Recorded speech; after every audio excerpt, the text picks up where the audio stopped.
Are you ready to get fired up about Power Up Radio with Dr. Pat? This new show is unleashed, unshaken, unstoppable, as Dr. Pat brings mind-blowing news conversations with top world thought leaders unleashed like never heard before. Conversations covering leading-edge and headline-worthy topics from pop culture to presidents, sex to spirituality, surviving to thriving. Dr. Pat is powered up and you don't want to miss it. Think authentic and spontaneous, fun no matter what. Power Up Radio starts now. So when we talk about transgender people in sports, men and women, what are we talking about? What seems to be the dividing line? So it seems to be the dividing line, and I'm going to use these two because I'm really going to talk about this in a really odd way because I need to take us back in time. Inclusion versus fairness. Is it inclusion versus fairness? Or should it be inclusion is fairness? That's a thought. Oh, wait, maybe it's how about it's seclusion? How about don't include? Yeah, non-inclusion is fairness. Let's try that. So we got inclusion versus fairness. We got inclusion is fairness. And then we've got non-inclusion is fairness. It's like column A, column B, and column C. But this is the conversation. This is what's happening, and this is what's going on in people's minds. And so what has brought this conversation to the forefront? You know, has the conversation been brought to the forefront? You know, because in the United States at the moment, I'm going to just talk about the US. In the United States at the moment, are we talking about things that were signed into law? Therefore, absolutely shining a light. But what are some people saying about this? Some people are saying, Cesar Torres, beyond physiology, embodied experience, embodied advantage, and the inclusion of transgender athletes in competitive sports. Beyond physiology. Beyond physiology. This is an interesting argument. So beyond physiology, I love this argument too, because this not only goes to that, this goes to like totally sexism stuff too. Beyond physiology, embodied experience, embodied advantage. Oh, how is that? So that's a conversation. So this is really kind of cool because we see these reports, especially in my field now, we're seeing studies being done. You know, we're seeing studies being done in journals on sports and ethics and philosophy. And actually I just quoted from an article. So YouTube folks, if you're listening, I'm actually quoting everything from articles that are published and citations, not making it up. So this is an article that they scrutinize the views that justify exclusion policies regarding transgender athletes based on primarily on physiological criteria. What these people are doing is saying, now we're going to introduce and examine some elements that deserve more in-depth investigation and a discussion on how to assess the inclusion of transgender athletes in competitive sports, namely lived body and embodied experience. So what they're saying is, if you grow up as a woman, you got experiences, they're embodied in you. But I don't think they're talking about women that transition to men. So I don't think that's it. But let's just go on and see what these people are saying. This is an article just for YouTube. It's an article and it's published as of December, published online December 21st, 2020. So let's go. What are they saying? Okay, here we go. These phenomenological notions have played, especially since the publication of great essay, not so great, but here it is. Iris Mannion Young's essay, Throwing Like a Girl. A phenomenological analogy of feminine body comportment, motility, spatiality, throwing like a girl. I'm telling you this from the article.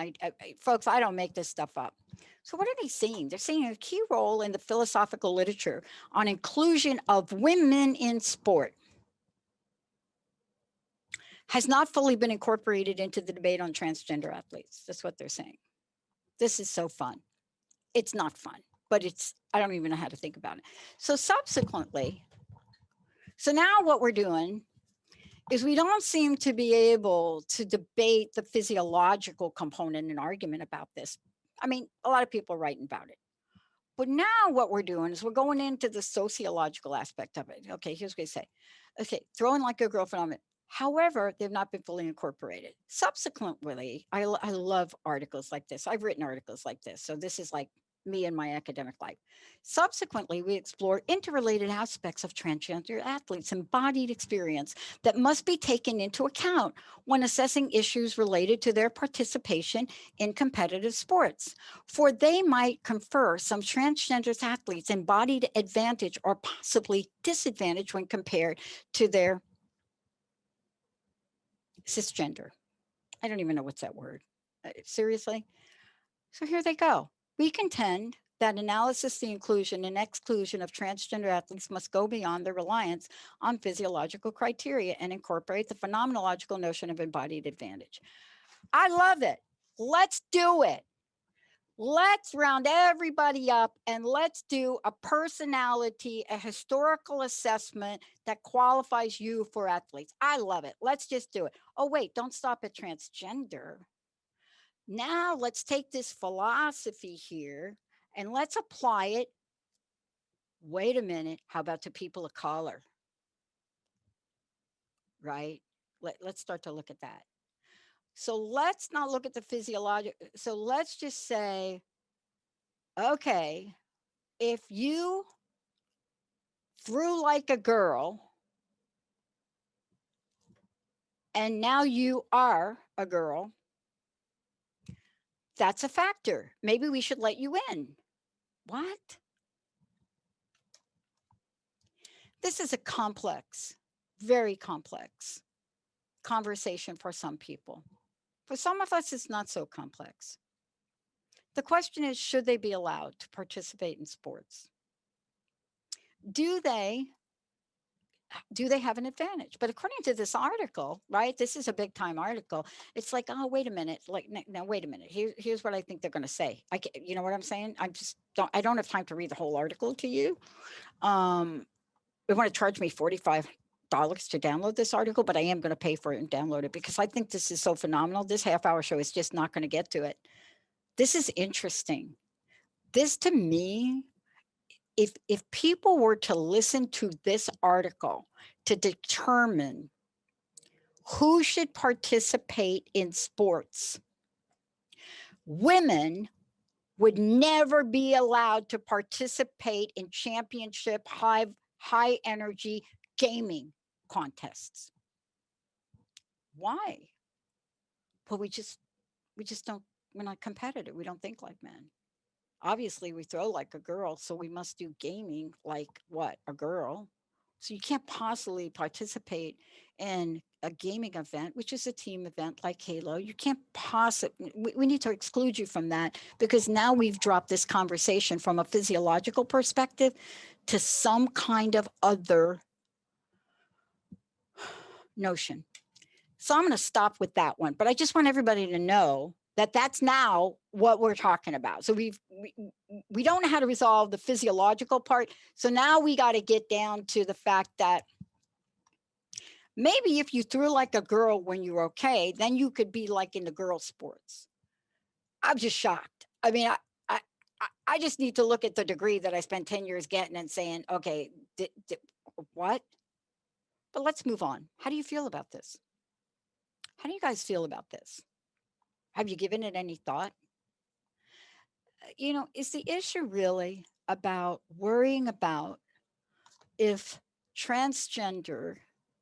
our transgender sisters and brothers, if these are the folks that somehow exhibit more of a physical advantage, we are already saying they will win. They will win. You're going to put them next to, let's say, a woman I got to tell you, I would mention a name by now. She's 5'1". She is the fastest woman on the planet. If you watched her on the 100, you would be out of your mind. So we're saying, well, wait a minute, wait a minute. This man body deal, this this is what we're saying. It's going to win. You can't compete because coming into the game, you're going to win. A lot of questions that I don't have answers for, but that's not what this show's about. Malia, what do you think? Lot of layers to this. Yeah, for sure. Um, so I think like the most controversial thing is, do transgenders have an advantage?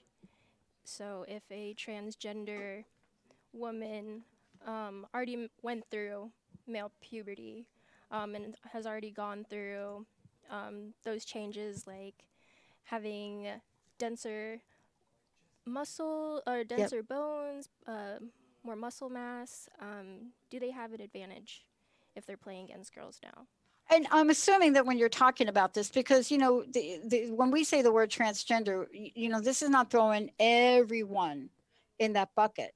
There are different ways to look at transgender, but I think the way you're talking about it is what you're saying is you're saying, look, does that cause, even if you've gone through everything, you've gone through hormone replacement, you've gone through a surgery, right? Even if you've done that, what would raise alarm to somebody like Hubbard, who they say has an unfair advantage? New Zealand's Laurel Hubbard, the first transgender athlete to pick to compete at the Olympics. Controversial decision going to Tokyo, right? Women's weightlifting team for Tokyo, New Zealand, right? I think she wasn't she the first, Malia, one of the first where, people were like, what? So she will be Laurel Hubbard. She will be the first transgender athlete to participate in the Olympics. But it's interesting because the Olympics, they've had policies allowing transgenders to participate in the Olympics since 2004. Just no one has qualified until now. So it's really interesting. So let's take a walk down the world of possibilities of ideas. That article that I talked about is alarming at best. When you read an article that says we're going to move beyond the physiological. We need to look at someone's history. I mean, seriously? And they start to make a comment in the article referencing, Iris Marion Young's essay, Throwing Like a Girl. Do we do that for non-transgender people? I mean, if we're going to do, what do you think, Malia? If we go ahead and let's say that somebody actually pays attention to this and says, okay, let's take a look at people. Let's just take a look at that part of people. And we say, okay, we're going to apply this right on top of your transgender application. Oh, wait a minute. Then shouldn't we do that for every athlete? So I know for the Olympics, the policies to be able to play, you have to go through 2 years of hormone therapy, Yeah. male to female transitioning to participate in a female sport. Yeah. If they don't do that, if they don't have 2 years of hormone therapy, they're just not allowed to play or participate. Mhm. Now, I want to tell you a little bit about this article and the misunderstanding about this by Iris Marion Young. This is an article which describes the experience and oppressions of female styles. And this is an account that looks at the theories of the live body. I mean, it's related to a lot of other theories. The book is available for those of you out there. You can get this book, right? There's on female body experience, Soaring Like a Girl. You can do all that. But where do you think, Malia, where do you think the real core issue is? Is it fairness? Is it an issue of fairness? Or is it an issue of fearness? I So if good question. people who are thinking that whoever has gone through a transgender woman was previously a man, Mm-hmm. if they think that their advantage is no big deal, especially after they've gone through the hormone therapy, are they Mm-hmm. fighting for like unisex sports? Like, Mm-hmm. might as well just make everything co-ed, I guess. That's right. Why don't we do that? But no, some people don't. They don't want to do that. We have Right. there's actual like physical differences between a man and a woman. That's why we have two separate um, leagues for that. Yeah. Mm-hmm. So this is an interesting conversation. What does transgender mean? What does it mean? And what does the law say? What does it mean? So this is really for many people. That's why the LGBTQIA community has moved to non-binary. I mean, that's why we're seeing other language try to come up, right? And they talk about in articles that say a trans person gender identity is not the same as the sex in the original birth certificate. Okay, thank you for that definition. This is a magazine that put. Let me reference the magazine. I don't want to get. Uh, uh, this is BBC News. Thank you, BBC News. Really, thank you for that. And they go on to talk about this. And they go on to talk about gender is based on the behavior, expectations, and outward presentation typically considered to correspond to someone's sex. Gender identity is based on self-perception, how we see and describe ourselves and how we present to the world. For example, someone whose sex is female might identify as male or vice versa. People who are non-binary do not consider themselves to have solely male or female gender identity or take a different approach. People who experience difference between their sex and gender are referred to in medical terms as having gender dysphoria and sometimes describe themselves as transgender or trans. But this doesn't answer the question.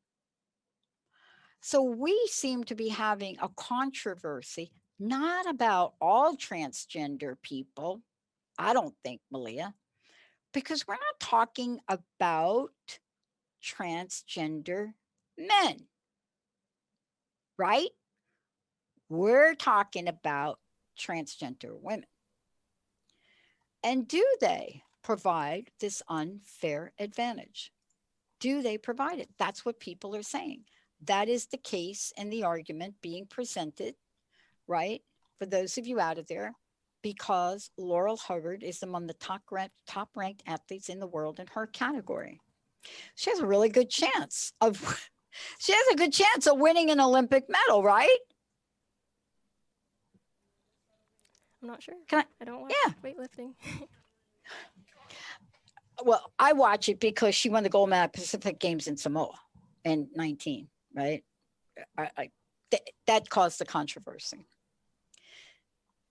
So we have to really look at the bigger picture, because if we were to really look at this and start to make rules and regulation, then we would definitely have to say, okay, it doesn't matter if you're a transgender woman and you're entering all of the events for women, but you can't participate either if you're a transgender man and you are participating in all the men's competition. So if you're a transgender man and you know what it's like to be a woman competing in golf, let's talk golf for a minute, and you've traveled around as a woman playing golf, and you know that the money you get for that is like nothing, are you allowed to join the men's golf tour? Is that a question? Or are we just talking about transgender people we think might have an unfair advantage to win? What do you think, Malia? So, an example of a transgender man actually doing really successful in the men's league is Skylar Baylor. She's on the screen right now, or he's on the screen right now. And they were a Division 1 swimmer, and they won against, or they beat like 85% of the other uh, men competing. Yeah. Yeah. Yeah. How do you feel about that? How do you think people feel about that? I mean, you don't have to feel about it. You can read the headlines, right? You know, you could feel. I mean, you're talking about NCAA Division 1, right? That's what we're talking about with Skylar, Yeah. right? And talking about it and speaking out about it. Um, so so it's a complex conversation for a lot of people. For some people, it's not. For some people, it's simple. For some people, it's like people are people, they should all compete. People are people, they should all compete. And so when we look at this, do we come up with a new rule or a new law? If I go back to the analogy that that article made, if I go back, and by the way, Iris Marion Young's essay that they reference in here, it's really just, I'm just Cesar Torres. I just got to tell you guys, what a poor reference for you to have in this article. I mean, is that your best shot in how we should evaluate people? Um, if in fact we are looking at attributes that some researchers would like us to look at and factor them in, then how would we view um, Skylar? How would we do that? How would we take a look at him? And how would we take a look at whether or not we should evaluate it? Do we take a look at whether or not, well, wait a minute, did he throw like a man when he was younger? Oh, okay, that's cool. Complex, Malia, isn't it? Yep, definitely. You know, do you think it's inclusion versus fairness? Is it a fairness issue? Or are we afraid that there will be so many transgender athletes that try to compete? And there was one reference to the fact that there should be transgender Olympics. What are we afraid of, Malia? What do you think? I'm just thinking, how could it be fair if we don't include transgender athletes? How's that fair at all? Say that again louder. How is that fair at all if we don't include transgender athletes? I don't think it is. Mm-hmm. I mean, that's where I come out.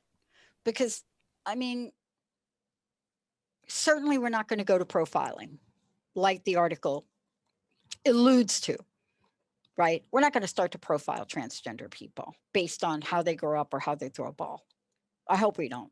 Because if we do that, then we're going to have to do that for everybody. I mean, I wonder, you ever wonder how some of these people that we're seeing, right? You know, that are out there. Yeah, Tiger. I wonder how Tiger throws a ball. I know how he hits a golf ball, but I wonder what's his throwing arm like. Should we like look at that to determine that? It's an interesting conversation. I'm just going to leave you with this, Malia, and thank you today for your prep on this, and thank you for the conversation. When I was in my early 20s, I played the sport, and I play it today, and I played it competitively. And I walked into a competition one day. This is how naive I was. And I looked at the men's prize money, and I looked at the women's prize money. And I thought, if I went over here, I get $10. If I went over here, I get 1,000. And I said, and I went and signed up for the men's events in my sport. I wasn't allowed to play. And we put up such a fuss. I mean, it became a thing. They finally let myself and my male partner, who normally we'd play in mixed doubles, they allowed us to play in the men's doubles. By the way, I did win that $10 in the women's event. But I never understood it. I never understood it. And my friend said to me, you don't want to go down that road. And here's the road. And I wonder if this applies to the road we don't want to go down. That if inclusion of transgender athletes is a road that you don't want to go down, for whatever internal reason you have that goes beyond fairness. But why don't we want to go down the road? So my friend says to me, you don't want to go down the road and start this. And I said, well, why? Because the men will be able to compete in the women's events. And didn't you bring that up before? This is not that issue. This is not an issue of fair pay, fair prize money. Malia said it best. This is an issue of inclusion of people. Inclusion of people. And that really, for me, is the world we're living in 2021, where we are faced with inclusion of people across the board. Inclusion of people that don't look like us. Inclusion of people that may come from a different culture. Inclusion of people that are fighting for their lives, maybe separated from their parents at a border. The inclusion of people, friends of mine over in Puerto Rico are trying to pull themselves together, trying to build back Puerto Rico. Inclusion in the fairness and inclusion in the opportunity. This is a show for all of us to think about. What would it feel like if this were you? What would it feel like? Would you fight for your transgender inclusive rights? Would you do the things you knew that were so innately powerful to you? Would you stand up like, I guess, Asia Tate Dillon did and said, non-binary, it, them? Would begin a conversation that says, where do we draw the line on inclusion? Where do we draw that line? Would we then start to profile people that we thought hundreds of years ago should not be included in sports because we thought they were different? We thought they were inherently, primitively different and had an advantage.